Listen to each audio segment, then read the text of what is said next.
Alright,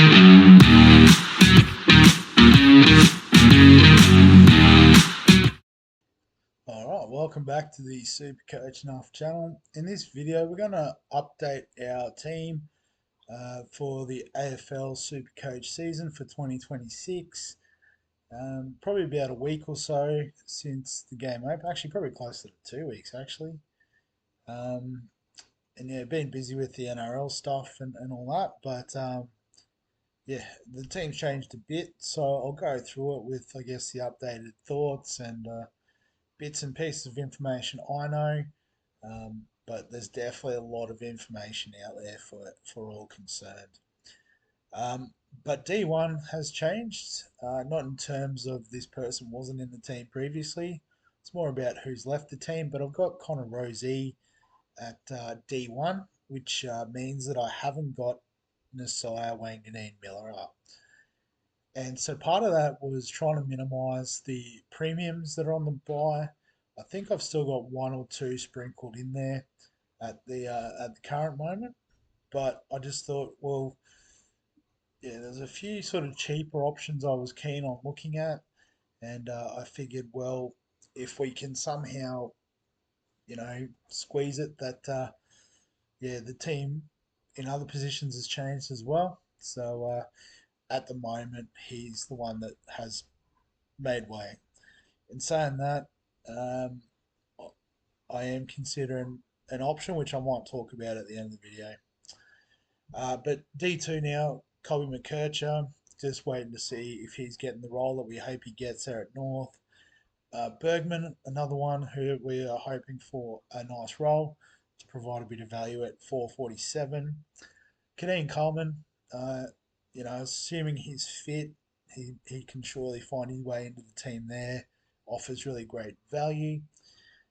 And then we've gone with four cheapies. There seems to be a few viable options. So I'll probably pick the more expensive ones in Zeke Guland at the Gold Coast. I did have his friend or teammate, I should say, Constable, was it? No, I can't think of his last name now. The 180k lad. But there's been a bit of hype about Taylor from Melbourne, so took a little haircut there to get him in. Grill, so I found out that the J is silent basically. I've got him on the bench at the moment. From all reports, he's a good chance of getting a shot there at Richmond. And then Josh Lindsay at West Coast sounds like he is a good chance as well. In the midfield, I don't think much has changed with the top three: Butters, Sarong, and Goulden. So I guess Goulden is the exception that proves the rule about fading premiums with an early buy. I've then got a few mid-price options. I have toyed with as many as four in the midfield. Um, at the moment, I've got Wardlaw, so a bit of hype around him looking fit at Melbourne, but obviously has had a lot of issues with injuries. But I guess, again, you could say the same thing for these other guys too, Young and Parrish. So, yeah, assuming they're fit and get a decent run at it, they do provide value. And then the cheapies, Sharp and Smith, I think are pretty easy to start in everyone's team. I've got Dersmer as the emergency just based on the depth here. Farrow, which provides a little bit of flexibility into the defence as well. And then Regco, just as a bit of a cheaper option. I have had Cumming, the other Richmond midfielder. He's a bit more expensive. So at the moment, with the current build, I could only afford him at the near bottom dollar. So the big change, I guess, is in the front office. So the rucks, we've still got Cherry and Jackson, but you'll notice in the flex, I've also gone with Max Gawn. So haven't seen a lot of people go the triple ruck. And so I'm considering this as my little point of difference in the team. Um, so may work out, may not. I know Gawn's got a bit of an issue with the finger at the moment, so a few people concerned about that. But that may also make this an even bit more of a point of difference play if he does get up for round one, that is. And then up front, Sheasel, Flanders, Phillipou have been locked in the whole time. I've gone with Jamara. Ugelhagen at the Gold Coast. Um, Probably again just the more expensive option of those that I'm looking at. So obviously can take a haircut if need be. Marshall, Dev Robinson, I think look like they're going to get some pretty good roles there. And then Draper and Liam Reedy on the bench. Reedy's obviously going to be a handy sort of ruck, loop coverage deal throughout the season. But also have the three rucks too, so it might be useful to get him, in the flex, that sort of thing, potentially.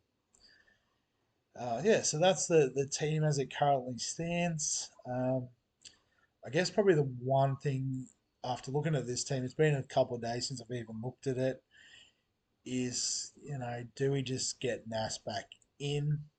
And so if I was, it would be through a combination of Wardlaw and Bergman out. So Nas in gives me 240k to play with. So that gets us any cheap midfielder that we want. So if we have a look, so probably none of that. So, we are looking at a cheap option. So we could go back to a Cumming or an Annabelle if he gets a start. There's a couple of nice options there with those guys. Roby, there's been a little bit of chat about, but probably don't know about the role.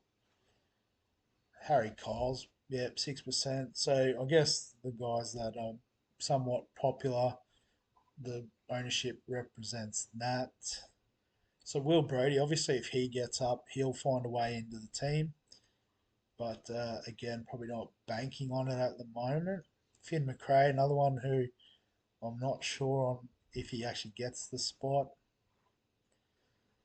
Probably should, but 23%. Who's that? Lachlan Carmichael. Don't know too much about him, but I know, yeah, Bevo's a bit funny with rookies and that. So I think, yeah, we could go with Cumming again. Just probably swap Dersma in.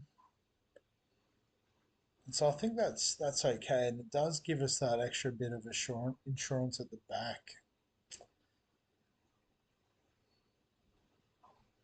Yeah, so I think this will probably be the more popular option, but let me know what you guys think. Whether you like the mid-price punts or just stick fat with probably who everyone is predicting to be D1 this season. But yeah, we might finish up the team there. Just before we do wrap it up, though, we'll pump up the leagues. So I don't know if it's an AFL thing, but the Open League is very popular. The head-to-head, not so much. That's fine. But yeah, I'll put the league codes in the description if you do want to get onto those. We can always adjust the size of the head-to-head one if need be. Um, but yeah, I think that's all we need to discuss for this one. So as always, if you do have any questions, comments, thoughts, feel free to add them below this video.